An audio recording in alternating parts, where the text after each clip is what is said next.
Today, I'm going to dive into a book for you called The Power of Moments. Its subtitle is Why Certain Experiences Have Extraordinary Impact.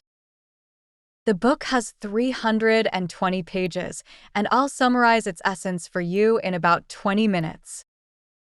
Before we get started, please click the subscribe button to support the Daily Book Dive channel and stay updated.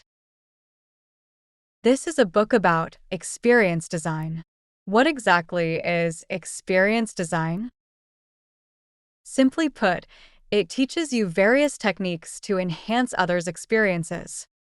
And the key to these techniques lies in moments. For example, we've all experienced countless moments, most of which we forget. But some experiences are extraordinary. Some moments leave us with beautiful memories. Some fill us with pride, and some provide life-changing insights. To some extent, we are defined by these moments, and perhaps the meaning of life lies in these experiences. Generally, we think these experiences are serendipitous, but the authors of this book, Chip Heath, a professor at Stanford Graduate School of Business, and Dan Heath, a researcher at Duke University's Case Center, argue that experiences can be designed, and the design is essentially a set of techniques. The Heath brothers' writing style is academic, with rigorous logic and numerous research results and real-life examples, making their works highly professional and credible. I'll break down how to design good experiences into 3 parts. In the first part, I'll discuss how to create moments of insight. A moment of insight is a moment that suddenly makes you understand something. In the second part, I'll talk about how to design a sense of honor. In the third part, I'll explain the formula for good relationships, specifically how to design good relationships between people. Part 1. Let's start with the first part, how to create moments of insight. Even in the 21st century, many underdeveloped countries still haven't solved the problem of open defecation. While we focus on pollution issues, in those countries, the biggest pollutant is human waste. In 1999, an international organization provided aid to Bangladesh by building public toilets in various villages. Although this was a good thing, the key issue wasn't the presence of public toilets, but that the locals were reluctant to use them. In rural Bangladesh, human waste was found everywhere, in fields, by the roadsides, and even around homes. Waste easily spreads disease, but the locals had lived this way for years. Some used the newly built toilets occasionally, others used them as storage rooms, and some villagers even said the toilets were too nice to be used for defecation. Sociologists call this situation social norm. If everyone in a society does something a certain way, it becomes the accepted norm, making change difficult. However, social norms can change. In fact, in many countries, social norms have changed significantly over the past few decades. An international organization helped Bangladesh reduce open defecation from 38% to 1% in a short time by performing a skit in the fields. A well-dressed outsider came to the village, inspected the waste, and asked villagers about it. Curious, the villagers gathered around him. He then hung up a map of the village and asked the villagers to mark places where waste might be found, turning the map mostly yellow. Feeling embarrassed, the villagers watched as he poured clean water into a cup, dipped some hair into nearby waste, and stirred the cup. When asked who would drink it, no one volunteered. He then explained that flies, which have 6 legs, carry more waste than his hair, and if a fly lands on their food after being on waste, they are essentially eating the village's waste. Shocked, The villagers decided they couldn't continue living this way and vowed never to defecate in public again. This story highlights a key point. Villagers knew flies were dirty, but had never faced the issue directly. The solution to a problem must be based on a genuine understanding of the problem, which can only be achieved through a well-designed experience. This method is not only applicable to villagers, but also to university professors. Most university professors have never received formal training in teaching. If teaching is a craft, primary and secondary school teachers have learned it, but professors have not. Professors achieve their positions through research, not teaching skills. To address this, a training program was created to teach professors how to design course content. Rather than simply presenting the correct methods, the training involved a designed experience. Professors were asked to fill in the blank. I hope my students, 4 or 5 years after taking my course, will still, and their answers were collected. Their responses were insightful, focusing on instilling a love for the subject and critical thinking skills, rather than specific knowledge. The instructor then asked if their current course designs helped achieve these goals. Realizing their teaching methods were lacking, the professors were more open to redesigning their courses. The Heath brothers summarized this technique into 3 points. First, identify the desired persuasive effect and design an experience for the other party.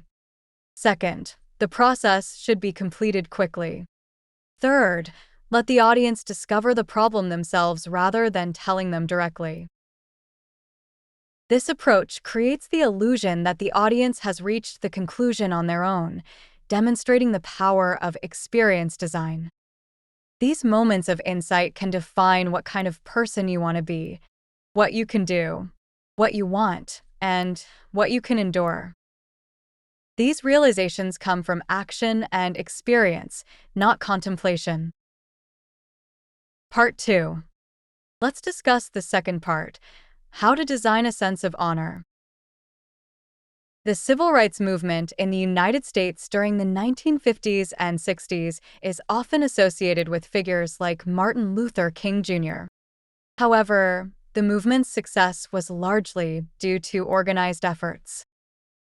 Leaders of the civil rights movement adopted nonviolent protest techniques, meticulously planning and training participants.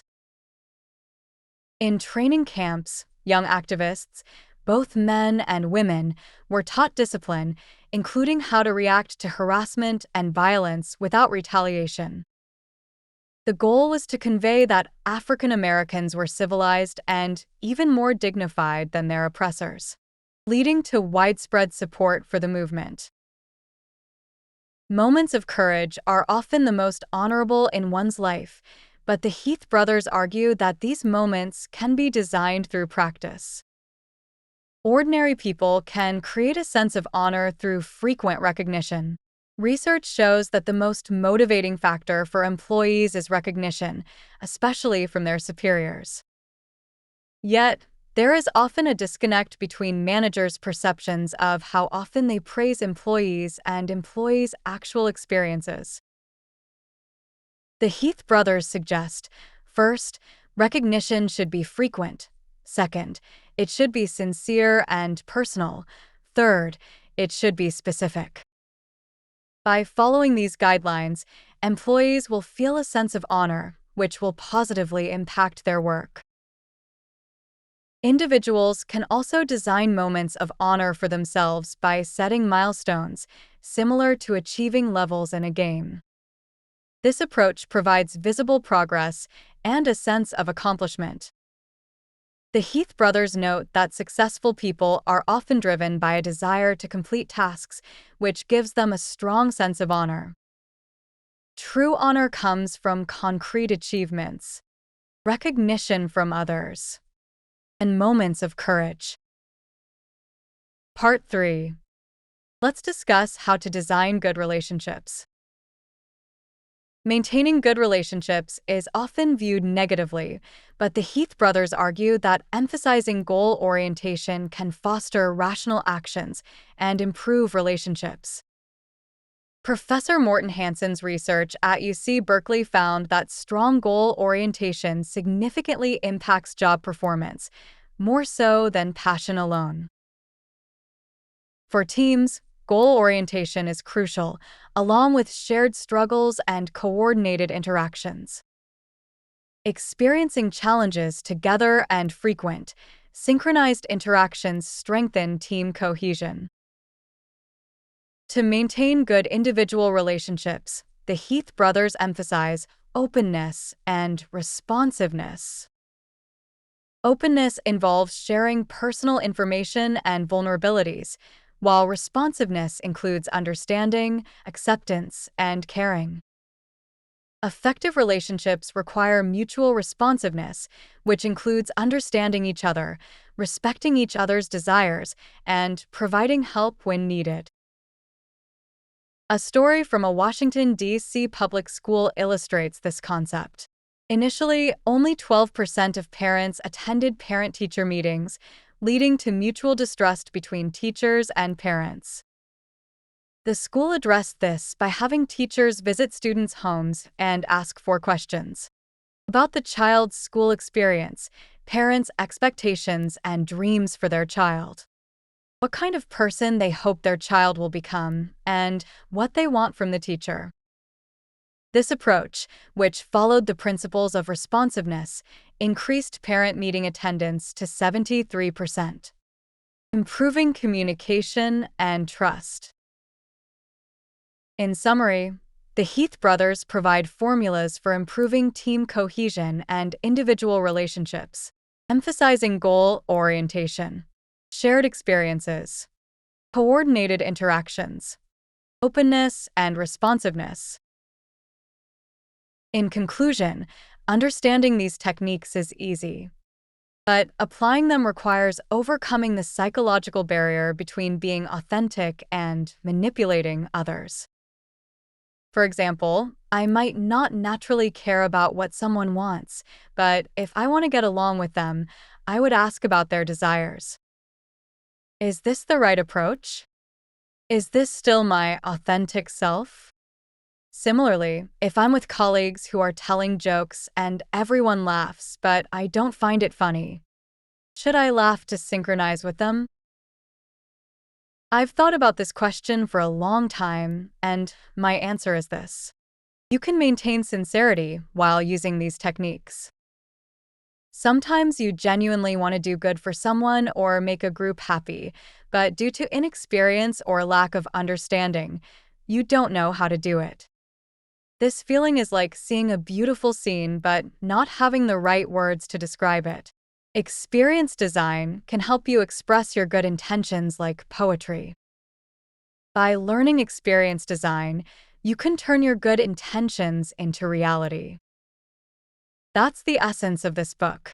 The original book link is attached at the end for further reading. You can also click the share button below the video to share this book with your friends. Congratulations, you've just finished another book.